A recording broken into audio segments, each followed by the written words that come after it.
நம்முடைய அரசு பள்ளியிலே படிக்கின்ற மாணவர்களுக்கு மாண்புமிகு புரட்சித் தலைவி அம்மா அவர்கள் விஞ்ஞான கல்வி கிடைக்க வேண்டும், அறிவுபூர்வமான கல்வி நம்முடைய மாணவர் சமுதாயம் கிடைக்க வேண்டும். பெரும்பாலும் அரசு பள்ளியிலே படிக்கின்ற மாணவர்கள் ஏழை குடும்பத்தைச் சேர்ந்தவர்கள், நடுத்தர குடும்பத்தைச் சேர்ந்தவர்கள்.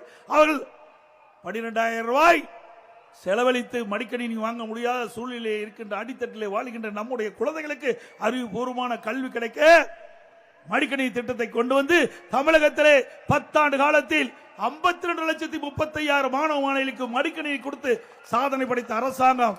சுமார் 7,300 கோடி ரூபாய் இதற்காக செலவழித்தோம். இந்த ஆட்சி பொறுப்பேற்ற பிறகு தொடர்ந்து வலியுறுத்தினோம்.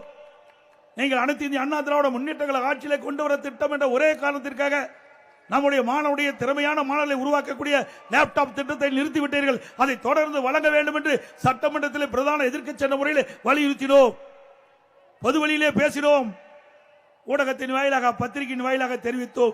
4 ஆண்டு காலம் திரு ஸ்டாலின் அவர்கள் கண்டுகொள்ளவே இல்லை. இன்றைக்கு மக்களுடைய செல்வாக்கை இழந்து விட்டார். நடைபெறுகின்ற சட்டமன்ற பொதுத் தேர்தலில் தோல்வி அடைந்து விடும் என்ற தோல்வி பயத்திலே இன்றைக்கு அறிவித்திருக்கின்றார். கல்லூரியில் படிக்கின்ற மாணவர்களுக்கு லேப்டாப் கொடுப்பதாக அறிவித்து இன்றைய தினம் அவர் முதற்கட்டமாக அந்த திட்டத்தை அறிவித்து கொடுத்திருக்கின்றார் மாணவர்களுக்கு.